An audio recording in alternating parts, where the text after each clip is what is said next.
Qo'qon shahrida 5 tashabbus paralimpiadasiga start berildi. Xususan, Yoshlar kuni tadbirlari doirasida 2-sport maktabida o'tkazilgan tadbirga Qo'qon shahar hokimi ham tashrif buyurib, yoshlar bilan muloqot qildi.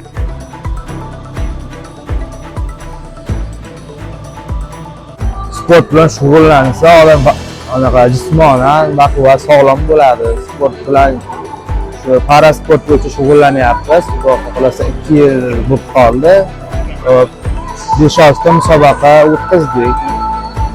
O'zbekiston chempionatida sovrindor bo'ldik.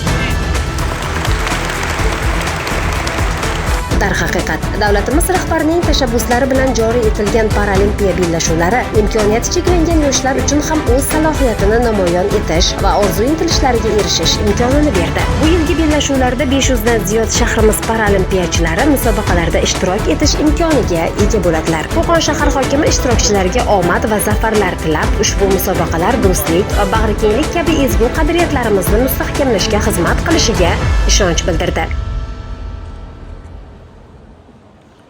Qo'qon shahar hokimi imkoniyati cheklangan yoshlarning yaqin qarindoshlari bilan ham muloqotda bo'lib, murojaatlarda ko'tarilgan masalalar yuzasidan mas'ullarga vazifalar belgilab berdi. Ulug'bek Norboyev, Zebo Mirzayeva, Qo'qon shahar hokimligi axborot xizmati uchun.